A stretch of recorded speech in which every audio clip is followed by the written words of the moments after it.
What's up, beautiful people? So, a friend of mine sent me a link to a YouTube video talking about the Garifuna people. It was a free short documentary about the Garifuna culture. And I sat and I watched the whole thing. So, you know, your girl had to say something about it. I added my comments to this video and did not expect the amount of replies and emails that I received as a response to my comment. And I took that as a sign that I say, wow, y'all about to take me out of retirement. So, of course, if I see something, I see a documentary or something about my people, I got to say something because when you know better, you do better, right? And because I was so involved, I've been exposed to a large, an eagle's eye view of my culture. And it's in my heart. I know it's part of my life's mission to share my ancestor story. So I had to say something.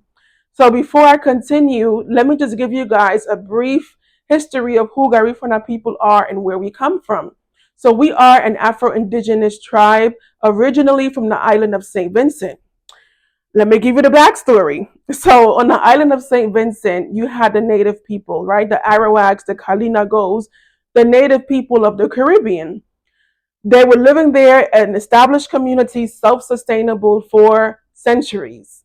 Eventually, over time, there was a gradual increase of the number of African people who went to the Caribbean. There were explorers, and then the slave trade happened. So the number of African presence it increased. So the mixing of the Africans and the indigenous people of the Caribbean created a whole new culture. And that culture is called what is known today as the Garifuna people. So the Garifuna people were black people who were never slaves. So we were on St. Vincent doing our thing. Here come the British doing their thing, enslaving all over. But when they got to St. Vincent, they were faced with black people who were never slaves. So naturally, my people was like, well, what are y'all doing? What's going on here? And so when it just sparked a war because we were like, we're not gonna be our slaves. So it sparked years and years of war between the Garifuna and the British. Eventually, by the late 1700s, we lost the war and the British exiled us. They sent us off to the island of what's known today, Roatan, Honduras, where my family is from. And the Garifuna people just continued to spread after that. We went and established Garifuna communities on the mainland of Honduras, in Guatemala, in Nicaragua, and also Belize. Present day, there are still Garifuna communities in all four Central American countries. There's also a large population of Garifuna people in the United States, from New York, my other home, also Chicago, Los Angeles, New Orleans, and just we all over the place right now. The most significant or unique aspect of the Garifuna culture today is how much of our culture we've been able to preserve. The language, the dance, the music, the food, the spirituality is all pretty much preserved. And so this is where I say that the Garifuna story is a victorious part of Black history because there are many African tribes, solely African tribes. There are Afro-Indigenous tribes all over the Caribbean that because of slavery, because of modernization, they've lost their authentic culture. But us, our people, we were able to preserve it. So the British thought that they won because they exiled us and we lost the war. But I say we just lost a long battle, but we won the war because in 2024 the Garifuna people can still say, "I'm here." I want to thank everyone who replied to me on that thread because y'all took me out of retirement, okay? Being Garifuna had a large part to do with me living in Roatan, but this is where I thank God because God took my passion, my purpose, and my profit and put it into His perspective. for my life. See, when you're passionate about something, your passion is a feeling, it's an emotion, and it's connected to your ego, it's connected to your flesh. And we need that passion because when we're doing the thing that we're supposed to do, it's not always easy, right? And so when things get tough, when things get difficult, that passion, that's when we bring out that emotion, we bring out that passion, and that passion gets us through the hard times because that passion is linked to our God given purpose in life.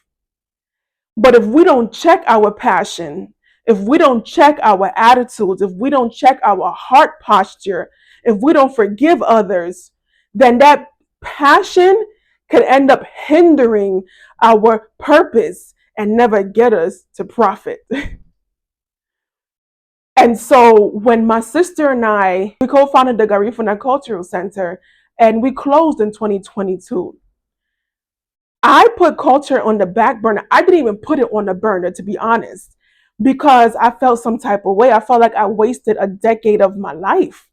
And coming back to New York with my 3 small children, trying to catch up, it's like I started thinking about all of the time that I lost being so deep in the culture. And although the culture took up a lot of my life because I didn't have God's perspective of the Garifuna culture in my life. To give you an illustration, this is what happened to me. The Garifuna culture was this. To me, the Garifuna culture, this is my life, and the Garifuna culture represented in my mind through my actions all of my life.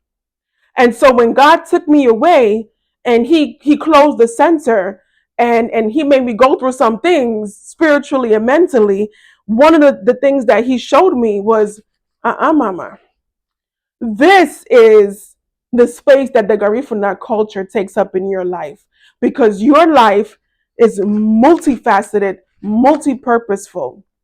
And because you are Garifuna, yes, your success, your purpose is going to be woven into that. But the tapestry of your life, my dear, has many different fabrics, including being Garifuna. So I want to thank you guys for bringing me out of retirement. I just want to give God thanks for confirming through your responses and your replies and your words of encouragement that now is the time to come out of retirement and continue to tell my ancestors' story. Try not to get emotional because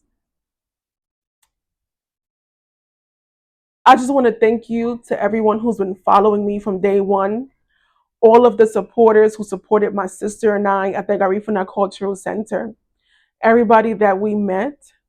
I want to thank you because your words of encouragement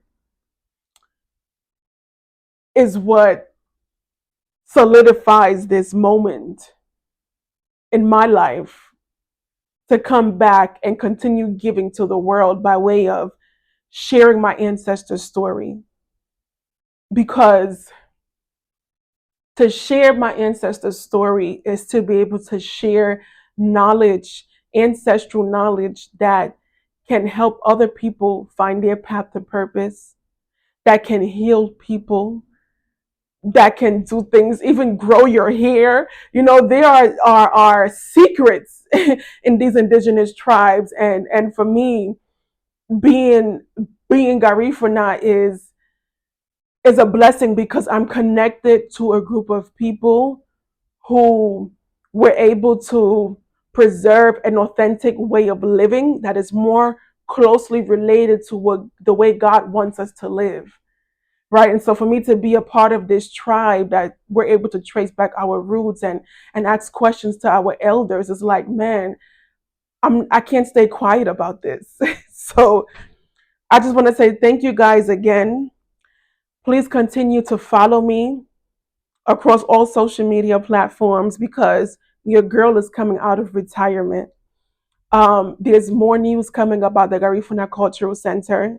We're looking forward to share some news about that at the beginning of 2025, and also looking forward to connecting with some of you in our beautiful island of Roatan next year. So make sure your passports are ready. Stay tuned because we're doing a couple of group trips next year to my beautiful island. All right. If you feel like a part of you finding your purpose or solidifying your purpose has something to do with moving away from the United States, like I did, whether it's part time or full time, but you don't know where to start, hit me up. That's exactly why I created my American Dream Remix course. That's exactly why I opened up my consultation services for people who just need to have a conversation with someone who wants to take a non traditional approach to life. That hunch that you feel to leave, especially if you don't feel rushed or pressured, you just feel like, I don't know, I gotta go. It's connected to your divine life purpose. And I'm a person who finds joy in helping others get closer to their path to purpose.